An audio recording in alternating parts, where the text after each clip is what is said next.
Okay, check. Hey, everyone. Welcome to our event tonight. We really appreciate you all being here. We are thrilled here at Green Apple Books to continue to host events here in a safe and responsible manner. I'm Jake and I'll be hosting tonight. I just want to tell you about, before we get into tonight's event, some upcoming events we have here at the store. On Thursday, March 3rd, which I guess is this Thursday, we will be having Richie Hoffman for his book 100 Lovers with Aria Aber. It will be a poetry reading. And then soon we will have a virtual event with Ogotokachuk about her book of Jacob. And that will feature Jennifer Croft and Michael Holtman. And that will be 2 days later on the 5th at 12 p.m. Remember, that is a virtual event. So if you come here at 12 p.m. hoping to meet her, you will be disappointed. And then we have on the 8th, so all these just back to back, Dalia Gallin Ramirez, Sex and the Single Panda, Pursuit of Love in the Animal Kingdoms. Really exciting events coming up. So we'd love it if you join us, and you can check those out at greenapplebooks.com/event. And now tonight, I'd like to present our speakers tonight. So first up, teaching at the Departments of English and History at the University of California, Berkeley, we have Hannah Zeavin. Her first book was The Distant Cure, A History of Teletherapy, a transnational social history of therapies developed beyond the classical consulting room. She has done work for Dissent, The Guardian, N+1, and beyond. Come on. She's done work for Dissent. Yeah. Hi, thank you so much. Yeah. And wait. Don't. No, I don't. Nobody needs to introduce me. I did just walk out. Well, I'm going to introduce you, so you're just going to have to deal with it. So, Professor of English, Critical Theory, and Gender and Women's Studies at the University of California, Berkeley. Her research explores the history and theory of aesthetics and interpretation with partial interest in psychoanalysis, literary realism, and queer and trans cultures. Her new book that we'll be talking about tonight, Please Miss, has just come out. She's based in Brooklyn, New York. She's not the first woman to be banned from Twitter, and she's definitely not the last. Grace Lavery. Yeah. I have to say it's been really good publicity. You know, what I keep wondering is, did I know when I used the formulation, I hope the Queen dies, that they were going to ban? Because the thing is, they had this policy that you can't hope anyone dies. It's a bizarre policy. I think it's very strange. Just theoretically, I think it's very strange. Frankly, downright anti-Freudian. Yeah, well, I mean, at the very least, but it's also like, you know, it literally is just a feeling. You know, it's like we tell everyone that, you know, feelings aren't good or bad. But that one is, except for one. I'm hoping the Queen. I mean, it would be one thing if I was like, I want to kill the Queen, right? Which I don't, but I do hope she dies. But I don't want anyone to kill her. I mean, it would be redundant. She's a 95-year-old woman who's very sick. Anyway, what I'm wondering, and this is the Freudian part, is like, did I know that this was going to happen? And I think some part of me did. But what I didn't know was that I would be invited on Women's Hour the next day. Which we're all grateful for. Well, It's an invitation. They At least would be, I right? am. No, not them. When Sean Fay wrote a book called The Transgender Issue, I'm guessing some people in the stream, looks like there's some transsexuals on their internet. You know, probably some of you know this book. It's a wonderful book. When she did BBC, you know what they did? They brought in Ray Blanchard to sit next to her. And she didn't know that he was going to be there. So it's like, hey, Ray, how you doing? So I'm expecting something like this. Oh, great. I mean, I kind of hope that it is Ray Blanchard because, you know, God knows that guy's he's just a soup waiting to be stirred. You know, he's that guy. You know, he's a thick stew. We've got to go. Do you know? You guys know who Ray Blanchard? Some of you know who Ray Blanchard is. Yeah. Some of you are going, who's Ray Blanchard? Ray Blanchard is the author of the DSM entries on gender identity disorder that makes a kind of categorical distinction between true transsexualism and mere autogynephilia. Very important distinction if you're a sociopath. yeah, so you know, and the difference there is like the one kind of sort of passive. You know that scene in The Silence of the Lambs, right? When Clarice Starling is to Hannibal Lecter is like, but the papers say that transsexuals are passive, sexually passive. And Hannibal says, Billy is not a real transsexual. Oh, he wishes he was. But he isn't. Billy. Anyway, no, my point is that's Blanchard, right? And it's actually it's not a coincidence because they actually were writing these things at the same time. And if I were to be surprised by being sat next to Ray Blanchard, the only question I would ask him would be, did you read Silence of the Lambs before you wrote the DSM entry for Guided Philia? Or did you just like write it and then read that book or watch that movie and just be like, whoa, how amazing that this movie has so accurately depicted such a meaningful clinical distinction that I'm seeing in my own patients. And then I would ask some questions about Irvin Bieber. And I'm guessing fewer of you know who that is. I didn't expect you a whole bit about Blanchard, by the way. Anyone know who Irvin Bieber is? Irvin Bieber is the man who wrote the last DSM entry for pathologized homosexuality, which was taken out of the DSM in 1979. And the thing about this is, so the DSM depathologized homosexuality in 1979, which is bizarrely late, right? Because by that point, we've had an active gay rights movement in the US for 2 decades. And so by the time it was finally taken out, you had dozens of like very senior gay psychiatrists who were leading like LGBT organizations, but also just leading psychiatric organizations. And they were saying, like, this is ridiculous. We don't have like really senior trans psychoanalysts and psychiatrists around right now. But what's amazing to me is like when you look at Irvin Bieber's entry for homosexual identity disorder, as it was sometimes called, or homosexual conflict disorder. What's amazing to me is that it's still organized around subdividing types. So in fact, even as for the last 20 years, this guy was like, how do we make sure, you know, he really truly believed that homosexuality was a sickness, that he was a psychoanalyst, he was a well-established, well-credentialed psychoanalyst. He really believed homosexuality was a sickness. And he wanted to cure people of it because he thought it made people super unhappy. And obviously I don't agree with him, but it's like, it's kind of an interesting thing to think about, like, what would it feel like if that was what you really thought was true about the world? And he knew that there were people in the world who were saying that wasn't true, like, we don't think we're sick. And he was like, yeah, but how do you know? You would say that anyway, right? And it's kind of poignant to think about, I think. Like, just obviously it's like evil to think about. But also he would say things like, I understand you don't think you're sick, but what I want you to know is that there are people who need help that won't get help if we depathologize homosexuality. And of course that makes sense if your goal is to try to make no more gays, right? Which was explicitly his goal. He thought that the gays were necessarily unhappy because they couldn't have children.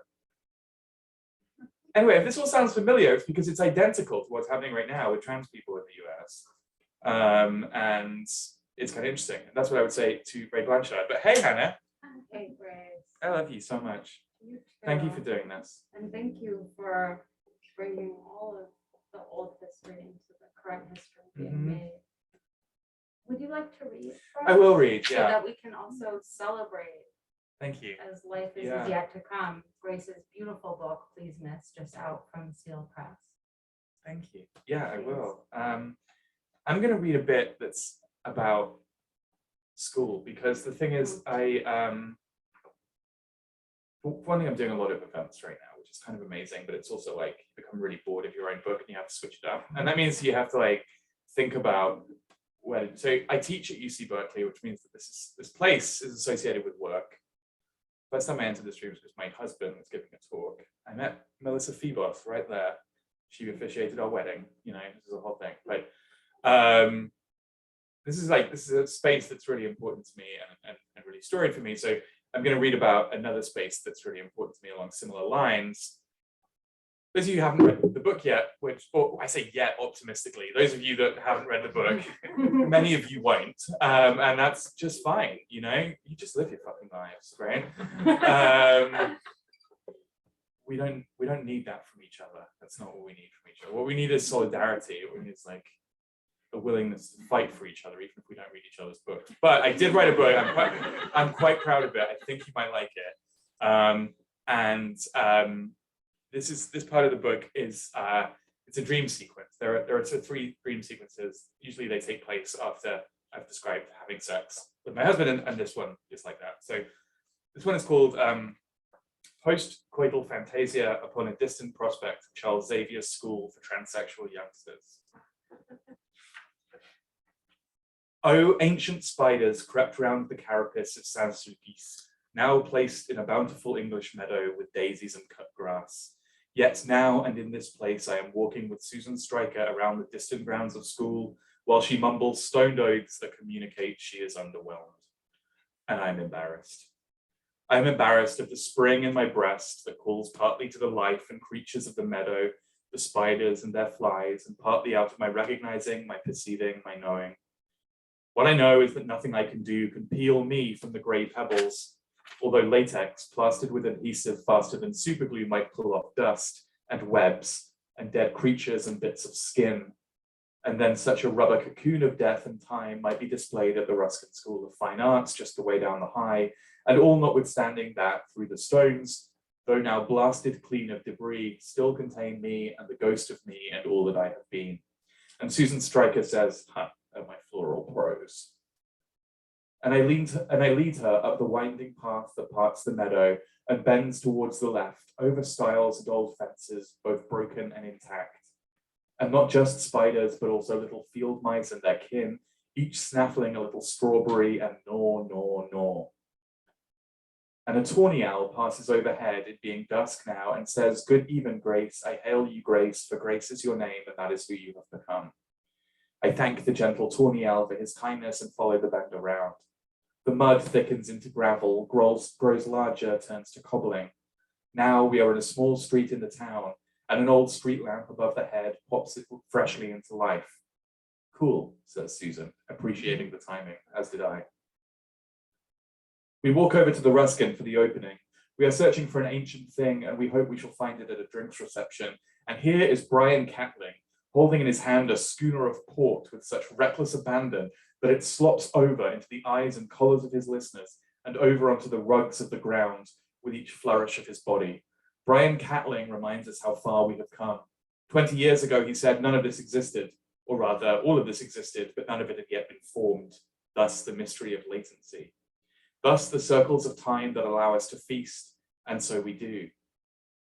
And we all open our throats, sparrow-like, to take in the juice that flows from the schooner in his hand.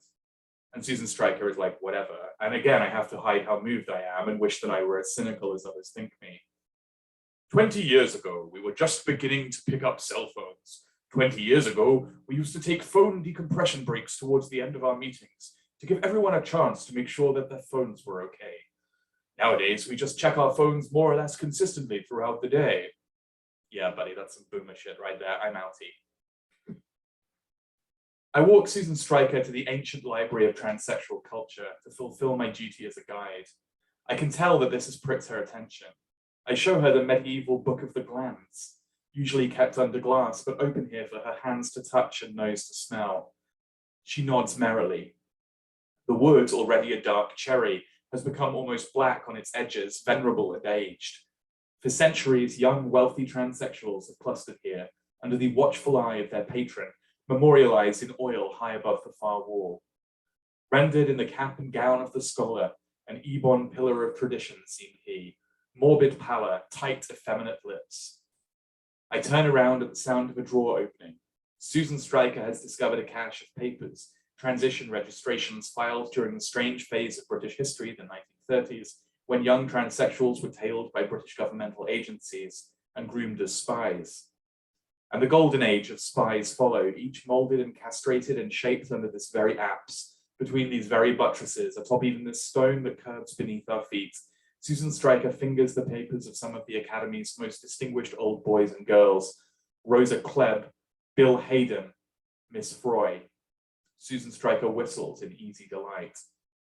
My eyes are fixed on the old man who watches me, and I wish that I had been a spy. I miss my mother. I never see her anymore. She has no way of contacting me, and even if she did, she wouldn't take it. My lover understands. My lover is as anxious as I am. We both hope that we could swamp my mother with love, and she would be able to survive. She doesn't want to come to my wedding anymore. My lover mother, you, standing in the cold stone atrium, talking with love about your own past, which you feel rapidly coming to a head. You feel yourself about to die, and you do not wish to do so without giving my mother the peace that she craves. You are my mother if she was happy. You are my mother if I had loved her, if she had loved herself. You whisper into the antique black telephone a kind offer, surely the best she has ever received. Surely she will not turn you down. Please come to my cottage. I have a little watermill which turns along a brook and gently spins my cottons. My life is not an empty one. I receive visitors, and twice a month I take the train up to London to visit the places I used to live, go to the theatre, or meet with my old friends. I offer you my little watermill and my cottons and my chair. You may have my lintel and my skirting board through which the mice chase each other. Please have my brambles which yield the sweetest bilberries, unchoked by exhaust unchoked by exhaust fumes. And take my gooseberries, and take my raspberry bushes, to which I have given the most arduous labor these past 2 decades, and which have given me next to nothing in return, and eat of them, and feed them in turn, as I have and shall. You put down the phone having received your answer, and you look at me. And thank you. And what you don't know is that maybe the both hottest and most moving sex scene in the history of the universe precedes. I mean, fuck. You like that one? Huh? Oh God. I'm so glad because everyone's been jacking off to the finger line stuff, but No, okay, I mean, good. yes, but also that. It's good because no, I'm so glad. I'm so relieved to hear this because someone else that I met last week was telling me that was the hottest part for them. I And then agree. It's I hard like- to choose. Yeah, well, it was good because this person was hot. And Okay. you know, the whole point of one thing I can recommend about writing a book, if you're considering it, is it's really good to seduce people with. It's a good medium. Especially if you are trying to, as I recommend that you do, include lots of sex scenes. Because it's hard to write about sex, but it's really fun. I'm going to find another bit. I'm sorry I didn't say this, but I want to read another dream sequence. Is that okay? Of course. Do you mind? I don't have to. Oh, there's a lot more ambiguity there than I expected. I'll be honest with you. Yeah, no, that's fine. I'll give you another chance, but if someone wants to say, no, we don't want to hear that, actually, we can read the book our fucking selves. We can do that. I mean, so someone say an opinion. Please read it. Are you sure? Yeah, bring on the dream sequence. Bring on the what? Dream sequence. Okay. Yeah. So this one is called, because the other thing is that the dream sequences are often about England, and I don't know, that's in my heart today for some reason. I think it's because of the fucking Radio 4 thing. Anyway, this dream sequence is called Rhapsody on a Doctor Who Christmas special that might be broadcast sometime after the present conflict has been resolved and peace has returned once more to my native country. Everyone will be back in the house by Christmas. We'll be together on Christmas morning. Her Majesty's government, bless their little cotton socks, realizes the distress that will be caused by a shortage of Christmas decorations, since the tinsel factory was commandeered to aid in the manufacture of wartime munitions. Will have been caused, rather. 75 factories in the Midlands alone, building tinsel, baubles, and those droopy sacks of shimmering metallic plastic, boob-like, and all directed to manufacture armaments for this terrible war. Tinsel nerve agents, bauble bombs, droopy sacks of shimmering metallic poison, boob-like. Are they reserves? Probably. A cache of oversupply outside Derby, a box or two lying around in an ownerless lockup in Stratford. There won't be many of us left by Christmas, and we'll make do. Making do is part of the fun of it. When this is all over, this terrible war, we'll make do just for fun. We'll have become addicted to scarcity, unable to function in conditions of plenitude. We, you and I, will have become those people who tell stories about our shared suffering. The first time we ever meet, what was it like for you? Though we haven't met yet, we may never. We know we will have this in common for the rest of our unnatural, Christ-denying lives. Those of us who are lucky enough to have a piano like to bang out tunes on it and rouse ourselves to comfort. My old man's Cthulhu, you'll smoke the whole packet and like it, boy. My girl came on the NHS.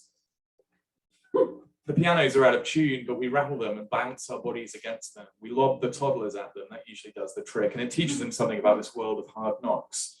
Your grandmother plays songs of Welsh life, singing in a language no one can remember. Your children eyeball her, and your youngest licks his lips. Your grandmother plays slowly behind the beat, as though withholding each chord until you've degraded yourself by asking for it. She's a tough old cunt, if truth be told, gritty and slow and cruel. Once she learned that music produces expectations in people who hear it, she understood how useful it could be if she were ever called upon to torture the enemy. A distinction should be made between torturing in the anticipation of effecting a conversion, confession, or disclosure on the one hand, and torturing for its own sake to produce suffering in elegant ways on the other. No context for either, not during this terrible war. Well, we don't have much call for it around here. We're slow and set in our ways, a couple of gnarled English chestnuts. We'll get cooked on the same conker fire, you mark my words. What is war in the end? But an interminable and unlimited ethical obligation that one bears solely as an individual. Life is a rum-do, Governor, and no mistaking. The greater jihad is to conquer one's own soul. War is just a word, really, just a name we give to the condition that derives from the responsibility as soon as we see it. It sounds scary, but there it is. Interminable and unlimited ethical obligation, check and check. Born as an individual, check. Socialism without the social aspect, check. I'm doing my part.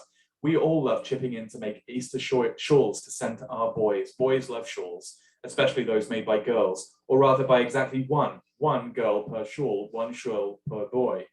Girls, breathe on your shawls. Rub them into your nose until the snot leaks. Spit on them. Tuck a corner into your pussy, then spritz them with orange blossom water and airdrop them to your boy, wheresoever he may be. Boys like smells too. They will be so happy to know you care. Everybody's chipping in. There's something almost inspiring about it. Like with the elves in Father Christmas's grotto. Busting, busying to get everyone for Christmas Day, to make the toys, to feed the reindeer, tra-la-la, each in a little elvish outfit, white and green rings around our tights. I make a wooden spinnaker for Tommy. My neighbor makes a wooden pan for Nobby. Our neighbor makes a wooden lark for Duddy. Their neighbor makes a wooden pouch for Slobby. All the good wooden goods we shall have when all this is over, this terrible war. They shall bring them back to us, our boys, and we shall see what a use a wooden pan is then, if any at all. A special episode of Doctor Who, with the woman doctor broadcast at midnight, unexpectedly, like a Rihanna album launch. This time, it was just her explaining the rules of bloody cricket to that gormless Brexit granddad, who wheezes his way through his adventures before saying something like, not sure, Doc, seems right to me. He brings the same energy to the cricket splaining. You want to slap him once, unapologetically, around the chops, the kind of slap that turns his head to the side, dislodging spit and even teeth. Maybe you'll get to when this is all over, this terrible war. But the doctor addresses the camera directly, saying, I know you're afraid. I know you're sick of this. I know sometimes it seems like nothing you ever do will ever be normal again. I know you didn't really have a birthday this year. I know that matters to you too, you spineless reptile. I wish I could promise you things will get better. I could promise you, I could lie. And don't you respect me more for refusing to lie? Not to make this about me. Anyway, you don't get a lie, not today. You get something even more beautiful. You get the knowledge, the sure and certain knowledge that by being unfazed and clear-eyed, simply by being prepared, you are doing your part to help the most vulnerable amongst us. The most vulnerable amongst us? A politician phrase, surely. But do go off, Doc. Am I the Brexit granddad? The thought sits there like an unexploded landmine. When this war is over, I will open my legs to every boy in town, every Tommy and Johnny and Squabby and Dimbo to come home. We'll fling confetti in the sky, and won't there be glinting eyes to go with the clotted cream sandwiches and thick squash. Each can come and take a few pumps, girly in their arms if need be, smiling and waving to the camera all the while. It won't take much. I'll break the top off them like I was cracking open a snatch of ginger beer, foamy head dribbling down the side, cheering crowd, a local brass band playing the umpapa, friendly red-faced copper twirling his truncheon round as careless as you like, whistling his songs of authority. Even he can come and squeeze his short, fat cock into me, knock me out like lead, and shoot his dirty water right up there. Even the scamps, tearaway thief munchkins, get a scratch at the old scratch card. Rub 3 out and you win up to £10,000. When this terrible war is over, I will choke on the round little noblets of all our brave boys and smile this devilish, whore-breathed smile with your hands on my belly, You won't believe your luck what I'll do for you with my body when I get out of here, when you get home from this war, this terrible, terrible war.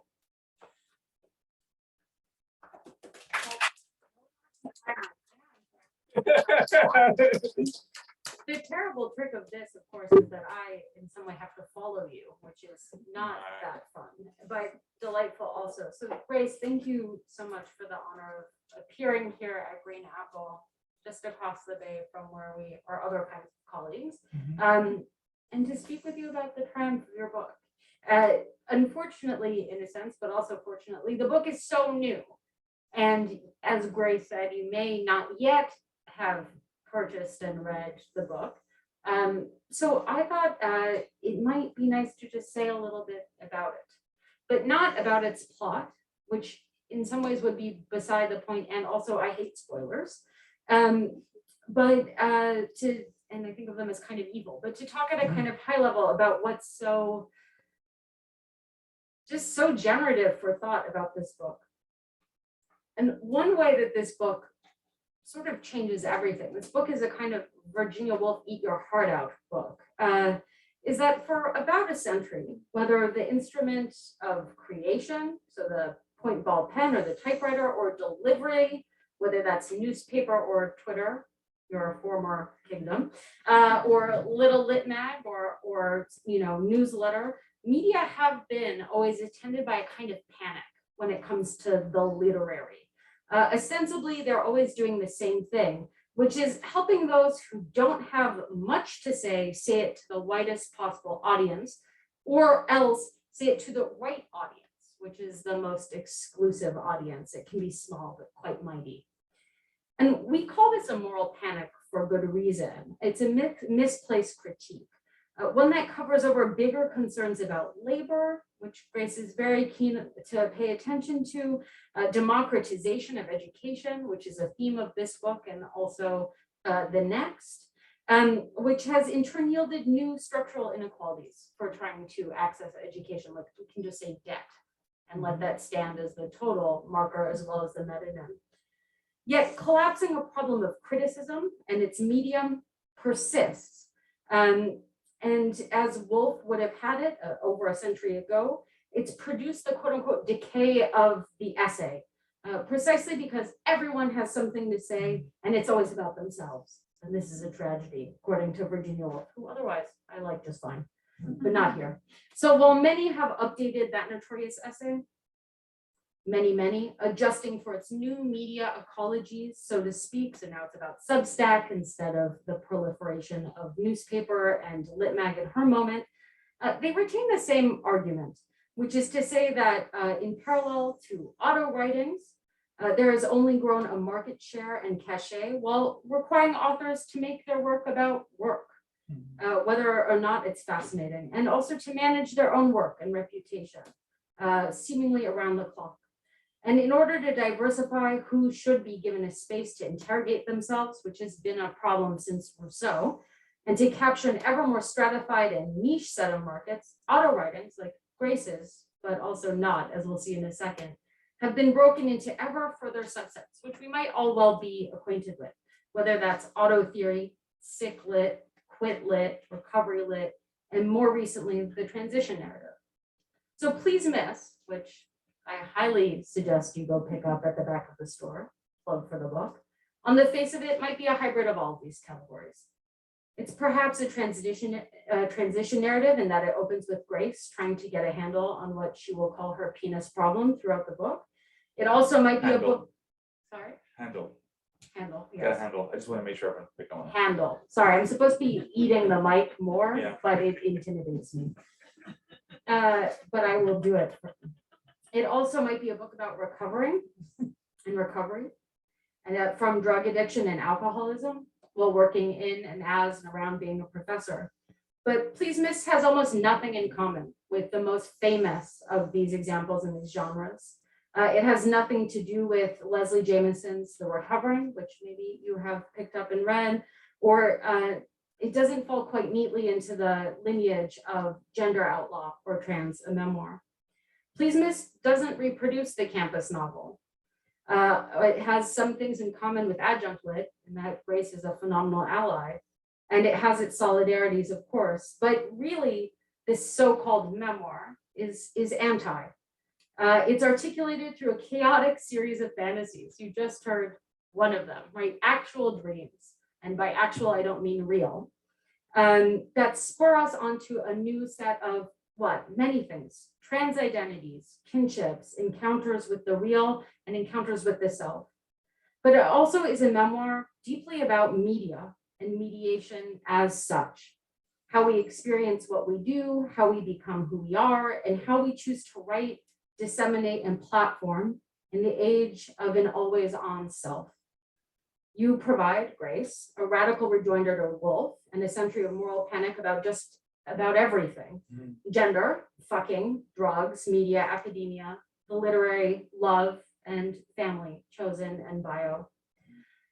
So I want to now ask some questions, and then I want you all to ask Grace some questions, because I can always bother Grace in the halls if I don't get my fill, which I won't.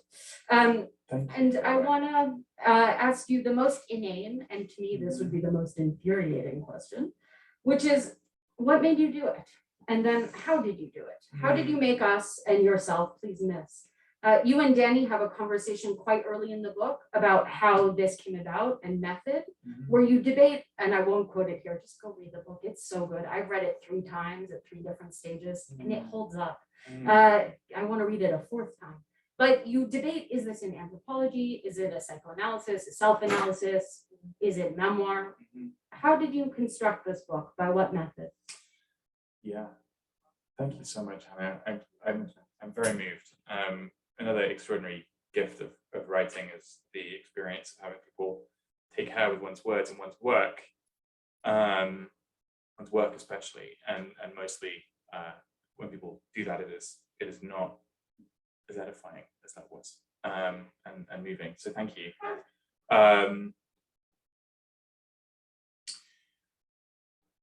The first answer that I have to give to the question of what made me do this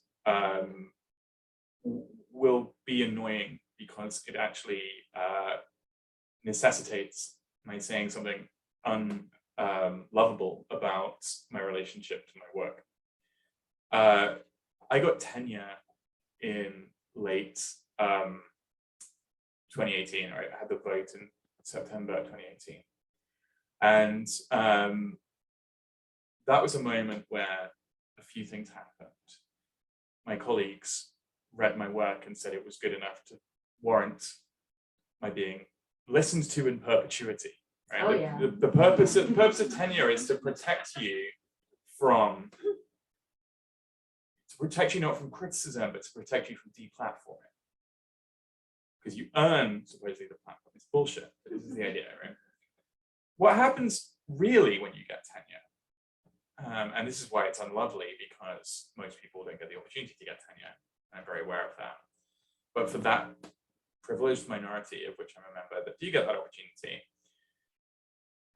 one of the most common responses, in fact, I think an almost ubiquitous, inevitable response to getting tenure, is the outburst of incredible rage, incredible anger at having infantilized oneself for such a long time, having submitted to various processes of infantilization for such a long time, for daring to feel grateful for the experience of being affirmed in a way that every human being deserves affirmation as a condition of being alive in this horrifying world. And seeing in a new way the unjust exploitation upon which your success is now and will forever have been founded. And it is an extraordinary and often explosive experience. And a lot of people, truly, I mean, I can't think of many counterexamples. I can think of maybe 1 or 2 counterexamples, but they're met. When you get tenure, you get angry. And I got angry, and I started to write in anger. And my transition was mobilized by anger too, because in my mind at this time, the reason why I didn't transition for so long was because I was trying to get tenure. And, you know, I was, in 2018, the first trans woman to go through tenure at an R1 university in an English department in the country. And I'm not saying that to boast because it's a fucking disgrace, but it means that it wasn't a bad idea. If my goal was to get tenure, it wasn't a bad idea to keep that under wraps. Thankfully, it's no longer the case. Jules Gill-Peterson got tenure the following year, and there will be many more within 5 or 10 years. So this was a scary moment. And I realized what I had put to the side of my life in order to focus on this fucking embarrassing little bauble that I wasn't even really sure I wanted anymore. Because the thing about academia is even the bauble of tenure is still an exploitative labor relationship.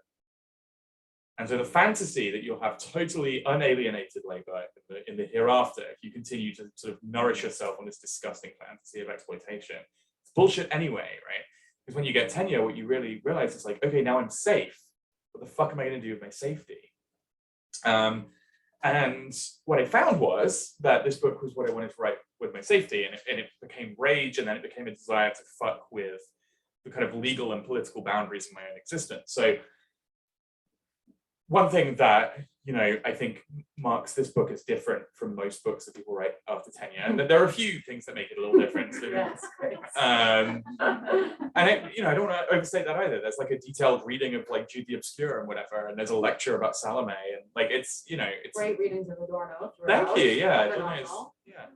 Adorno is an important part of it, but it's like it's written by an academic, but it's also like it is also an attempt not to write a second academic book in some ways. And one of the things I'm doing instead is like really trying to fuck with the law. So, as you can see, if you decide to buy the book, you will see that there is like a weird little statement about Nietzsche, from Nietzsche, reading of Nietzsche on the copyright page that I've written because I wanted to think about copyright in relation to the work that I was producing. But then there's also, there are various moments where we had to talk about libel because I wanted to libel people.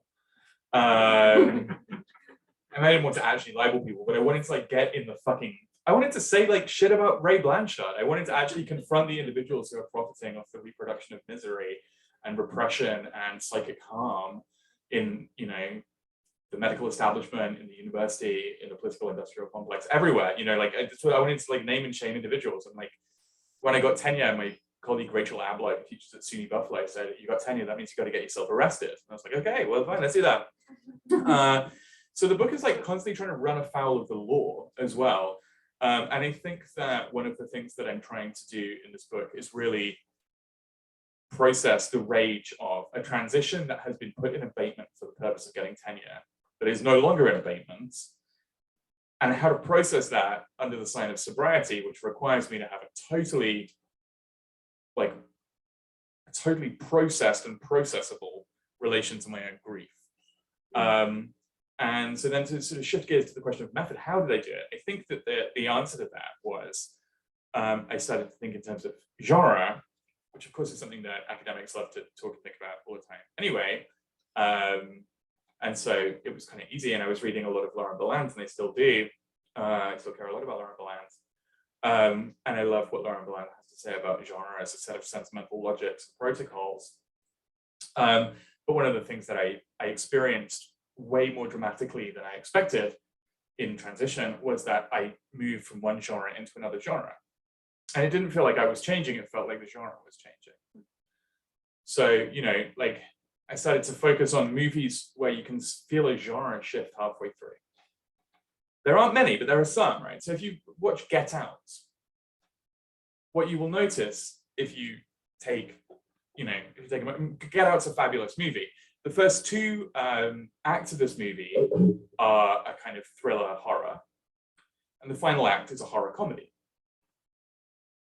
It becomes comedy as we focus on Reg, but also as Alison Williams' character becomes more kind of extravagantly weird looking. Sorry, I'm really having difficulty keeping still, but that's just like a thing about me, and it's also part of the book. So anyway, so genre shifts, right? Not that Get Out was the one that I was necessarily thinking about, but it was an example of this. And so I remember the first time I experienced this genre shift, I was going out for dinner with a person that I'd known since I was in grad school. We never really got on super well. I mean, we were friendly, but didn't have any reason not to like each other, but we weren't like super close or whatever. And she was pregnant. And I was a couple of weeks into hormone treatment, hormone replacement therapy. And suddenly we could get on. And it was, and I'm going to come back to the question of medium in a second, but suddenly we could get on and we could talk to each other, and it wasn't exactly us talking, it was estrogen talking through us. We both had these like weird surges of estrogen that were related to our endocrine systems going bonkers. People say that, you know, I've been accused of essentialism for making that observation, but nothing could be less essentialist. It's like literally drugs in bodies that are doing the thing. Like there's no essence there. It's like actual material that you can point to. You know, unlike, anyway. See, this is my problem, I get distracted. Anyway, so feeling that shift of genre from like a dysfunctional, cordial, non-friendship, acquaintanceship, into something that felt like complicity was amazing. And that's what I wanted to experience in this book. So what the book is doing mostly is transforming genre every 3 pages, more or less. Maybe more like 5 or sometimes like 7 or 8, but I counted, I think it has like 39 genres that it moves through over the course of like roughly 300 pages. So I guess that's more like 10, whatever, math is bad. So that was the method. The method was trying to think through genre relation. And so the 2 dreams that I just recounted, one of them was like an Oxford spy thriller recounted through a dream. The other is like a kind of Second World War, like a Doctor Who Christmas special set in the Second World War. That's kind of been fucked with. And that's kind of the method, but it doesn't quite work for all of it. So I don't know. And that also is in a way foregrounding the parts that are existing in a kind of media related fantasy. And there, I mean media in like the sort of most obvious and strict sense, but there really are these extraordinarily moving, you know, sort of other kinds of represences, whether that's Wilson and the history of AA, or your own conversations with your mother. Grace's mother speaks for one of the longest sections in the book, or these beautiful. You might want to explain what that means, because it's not super obvious what that means. There's a long transcript of a conversation that I had with my mom. And it's incredibly, you know, Grace says, and now I have to let my mother speak as the kind of intertext to my own text. And she does. In Comic Sans. Yeah. Yeah, which is a little bit of a dick move. But the thing is that she does in fact write in Comic Sans, so she doesn't feel that it's a dick move. And if you see her, you can't tell her how that seems to other people.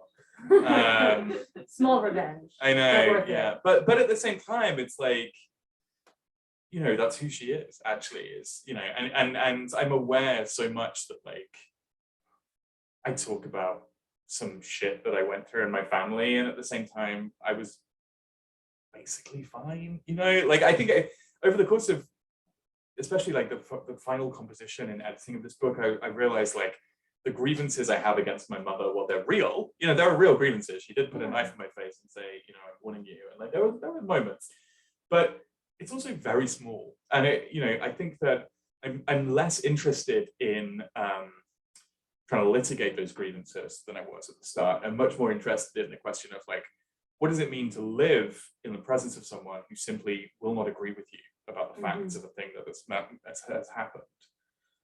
You know, so the example I give earlier in this book is like, when I was a kid, my mom told me she was going to give up smoking. I was like, that's great. So she told me she had given up smoking. I woke up in the middle of the night, scared for some reason, came downstairs. My mother is smoking a cigarette in the living room. And as soon as I walk into the room, she puts the cigarette in the ashtray and puts the ashtray underneath the table. And I was like, Mom, you're smoking. And she said, no, I'm not. And I said, I just saw you put the thing under the table. And she said, no, that was the TV remote. And I was like, okay. And she was like, I just put it away because I don't need it anymore, because I love you. I was like, okay. So then it was like, okay, well, you know that I know, and I know that you know that I know. But we've also made it really clear that somehow love is entangled in this, and that if I challenge it, then like I'll be rejecting your love, and so I obviously can't do that. So you know, in order to receive the love, I have to kind of like live with this fact that language is not a medium in which this mere facticity can be resolved, you know. So I don't know. I mean, it's sort of sad, but it's like it's not the worst thing. It's like there are worse ways to be a parent, many worse ways to be a parent. And I think that there's the kind of interesting narrative question of like, how does one tell a story about someone claiming that a cigarette is actually a TV remote. Like, how do one actually relate that in a way that, you know, and it's like part of the answer for me was it's super important to get her to write it out and to tell me what she thinks. So like I shared it with my mom, the book, and she liked it. She said, I was listening to Radio 4 the other day and they were talking about a book that's nominated for the Booker Prize. And they said it's really challenging what it means to be a novel. And I thought, oh, your book is challenging what it means to be a book. I thought that's nice. Yeah. Yeah. Challenge accepted. Yeah, no, I thought that was really sweet. And then a little while later, she said, I don't understand the clowns though. Which is Fair enough. I don't understand the clowns, you know, like although there is a chapter with the title. Yeah, in which the clown metaphor is explained At length. length, yeah. so both. Yeah, and I think it kind of is, at least to the best of my ability, explained at length. I mean, I think I've tried to. No one's read it. It's fine. There's like a running metaphor of a clown and like scary, sexy clown, and the clown means everything. And there's this clown on the front. Blah, blah, blah. Clowns are important. Clowns all over the fucking shop, and they come into the plot in different ways insofar as there is a plot.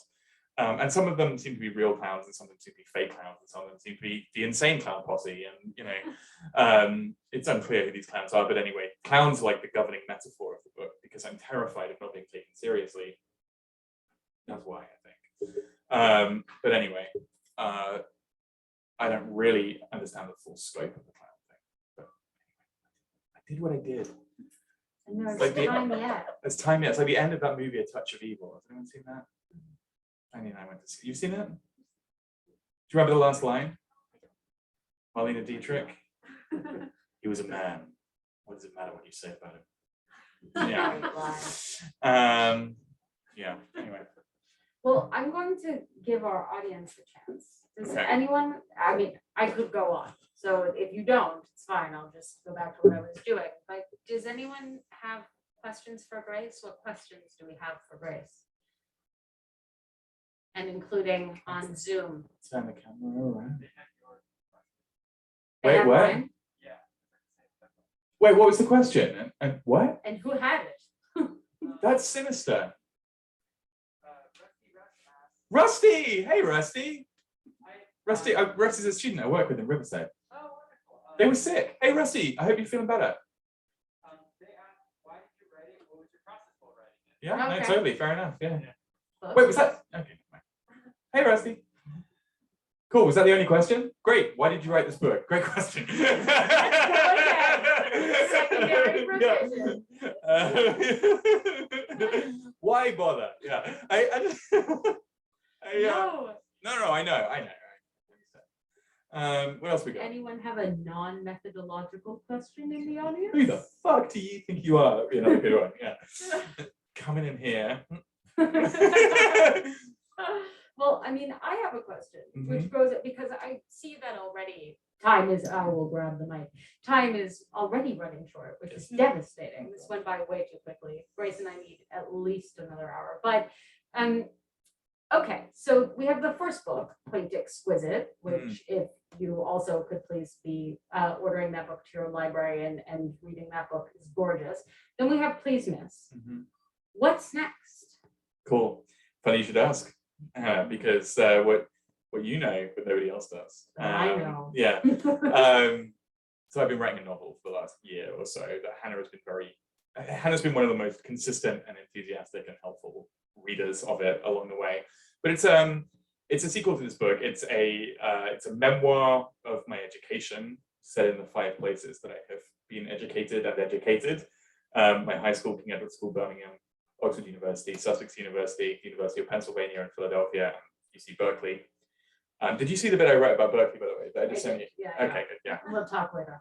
No, I know. But because I just sent you that new bit. Anyway. And it was amazing. I'm glad you did. Yeah. Anyway, so but it's that. So it's an education memoir that's grafted onto a kind of pornographic transsexual whodunit in the style of Agatha Christie. My agent refers to it as Christie meets Goatsy. Because anal prolapse is just as clowns in this book are the good governing metaphor, rectal prolapse is the governing metaphor of my next book, which is called Dickory Nixon is Missing. And my first agent, I was so committed to the fucking anal prolapse, I had to like dump my agent over it because my agent was like, I'm just not sure we can sell the book with this much prolapse. And I was like, you know what, we're gonna fucking try. And so anyway, but you know, it's mostly a book about like what it means when your ass falls out of your asshole. But you know, as a way of thinking about education, as a way of thinking about justice, suffering, revolution, femininity, collaboration, community, etc. Prolapse, important. You like it, right? I love it. Yeah. I love it, and not only even for the gossipy bits. Yeah. There's also, yeah, there's like a kind of, I mean, it's also one of the things about a novel which is a little different and this connects with the legal stuff, right? One of the things that makes the novel a little different to a memoir is that you can tell the truth in a really direct way because you don't have to worry that someone's going to accuse you of libel. So in this book, I talk a little bit about, you know, like experiences that I have had that, you know, are probably bad in colleges and universities and thereabouts. But in the fiction, I talk like much more directly about it under the sign of fiction. And then it also becomes this thing where I'm trying to think about what a romantic play is, which is to say a novel where, you know, this thing where you write a novel and it's like, well, you know, Napoleon is supposed to be Stalin, and Snowball is like, whatever. So like, you know, and this person's that person, this person's that person. That's, I mean, you know, it's not exactly a great romantic play because usually romantic play is much more about community settings rather than historical allegories. But you get the basic picture. Like, I'm going to write a novel about my friends in which I like point out that they're all dicks, and they won't be able to criticize me because it's a novel, right? So one of the things that I've realized is that romantic play is actually like a weirdly academic genre. Academics love to do this, and I think it's because that fantasy of like writing about people in that way is really closely connected to what we think academia is. Like writing about other people in ways that reveal that they're dicks without saying so directly, expose the kind of crassness of the motivations. So among other things, the next book is a kind of history of the romantic play as in an academic setting from the 19th century. Alice in Wonderland's a romantic play, right? To the present. And it also is a romantic play. Like, you know, I also realized like, well, I'm not gonna say that. Well, I was gonna say like one of the things I realized about this like is that there's a character in it who was based on someone that I knew that I didn't even realize that it was based on until I gave them the manuscript. And they gave it back to me and they said, so that, you know, luckily it worked. But, you know, but I genuinely didn't realize. And then once I'd realized that that had been the case, I had to change the dedication on the book because I was like, okay, well, I kind of fucked this up. But I realized I'd been writing, just like, you know, something Paul de Man says about memoir, which I think is another answer to your question, why do you do this? Like, since I was a child, I've been living my life in such a way as to be able to write a memoir one day, right? And that precedes the memoir. The memoir is merely the illustration of the thing. Anyway, my point is that the second book is an attempt to correct things that I couldn't do in the first book.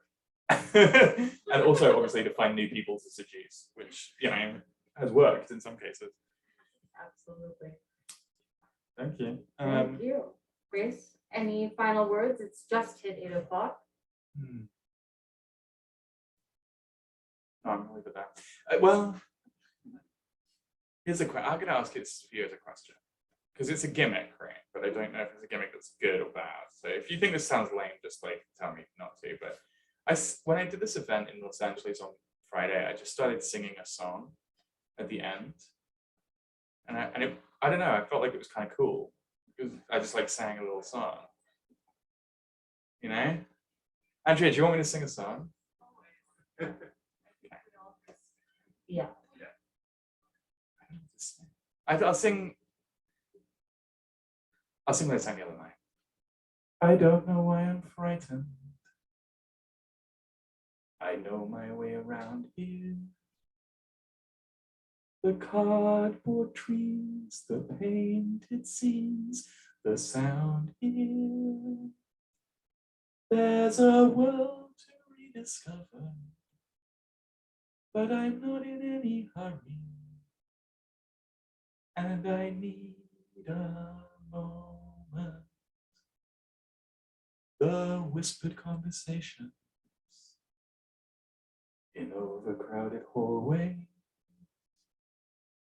the atmosphere as thrilling here as always.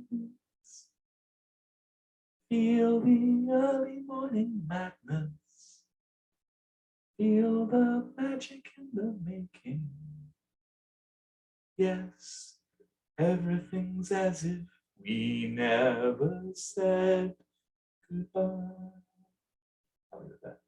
Thank you. Thank you, Grace.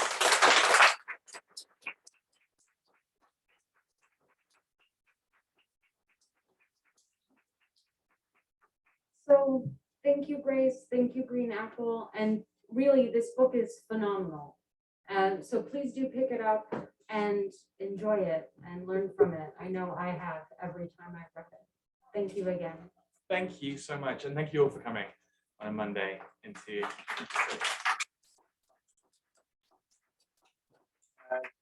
Am I signing things? What am I doing? That sounds good. Doesn't You Jake look buy the cute? book, you get an autograph. I'm just gonna say bye. Is that cool? Yeah, you say bye. Thank you so much. Of course. Thank you everyone for coming out tonight. It was a wonderful event. Thank you so much, Grace and Hannah, for being a part of it. Thank you to our guests that have been joining us online. We appreciate you being a part of this whole thing. I believe this will be up on our YouTube channel shortly. Again, thank you so much. Have a great night, everyone. If you want copies of the book, we have it up there, and my comrade can check you out over there. All right, thank you.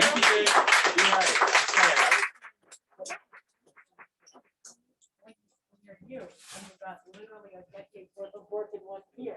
You gotta, wow. You know what I'm like. I know.